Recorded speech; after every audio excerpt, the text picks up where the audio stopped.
مرحبا. قناة تكتيكات الكرة الثابتة اختارت اليوم كرة ثابتة من الدوري السعودي دوري روشن، الجولة الأولى من مباراة الاتحاد والأخدود. الكرة الثابتة عبارة عن ضربة مباشرة أو ركلة خطأ مباشرة من الجهة اليمنى. تنظيم دفاعي بداية من الجدار مركب من رجلين ومن لاعبين. اللاعب يراقب حافة منطقة 6 ياردة، يعني ترقبا للثنائية بين المنفذين. هذين اللاعبين يراقب كونتي وهذا اللاعب اللذين يترصدان الكرة الثانية، وممكن أن يعمل على إجهاض المرتدة في حالة حيازة دفاع نادي الأخدود للكرة. منطقة الدفاع كله تقريبا متمركز في منطقة 6 ياردة، وهو دفاع رجل لرجل، دفاع فردي. الحارس قبيل التنفيذ كان متمركزا بالقائم الأول هنا، وترك للاعبين وللجدار حماية القائم الأول. سنلاحظ اللاعب يعطي الإشارة، ينفذ. الحارس تحول من القائم الأول إلى القائم الثاني.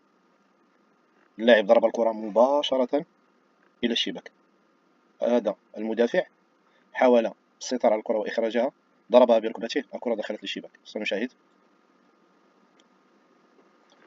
هنا تنظيم دفاعي واحد. في الأول كان دفاع في منطقة 6 ياردة، ثم تحول اللاعبين جعله برقبة فردية في منطقة 6 ياردة. يعني في الأول كان في مساحة نقطة الجزاء، ثم تحول قبيل التنفيذ. اللاعب هنا يعني يوهم أنه سيمرر. دفاع برجلين أو بمدافعين دفاع سليم جدا.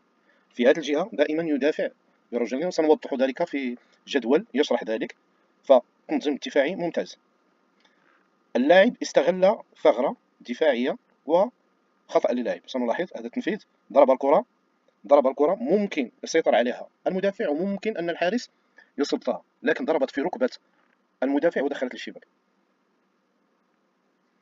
هنا إشارة المهاجم. ما سأوضحه هو أن دفاع نادي الأخدود فعل الصواب، لكن لم يفعله بالطريقة الصحيحة. فالركنية حسب الركنية من هذه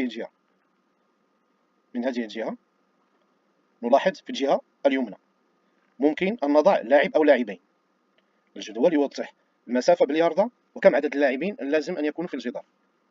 في الأخدود أو مدافعي الأخدود فعلوا الصواب، إلا أنهم بالغوا في تغطية القائم الأول، مما ترك مساحة في هذه الجهة. بالغوا في تغطية القائم الأول هنا، أي إزاحة إلى جانب الخط في الملعب، وتركوا للاعب زاوية مفتوحة هي التي استغلها وقام بالتسديد بقوة إلى القائم الأول فضربت في المهاجم ودخلت. أعيد الإشارة، أعطى حركة للاعبين للتحرك، ضربها بقوة، استغل. من هنا ستكون بشكل أوضح. لاعبين طبقوا القاعدة، لاعبين في هذه المنطقة، إلا أنهم بالغوا في تغطية القائم الأول، لأن الحارس متمركز في القائم الثاني، ثم تحول للمنطقة الوسطى، وتركوا هذا المسار بدون تغطية، مما ساعد اللاعب على التسديد بدل رفع العرضية، لأنه أعطى إشارة أنه سيرفع العرضية. ضربة خطأ يعني فعالة، استغلت أخطاء في التغطية وخطأ المدافع. لاحظ هذه الجهة من هنا، من وراء الشبكة، تظهر هذه أن الزاوية مفتوحة للمرمى. المهاجم اللي هو هنا 9 مدافع حاول إخراج الكرة، ضربها بركبته فدخلت الشباك.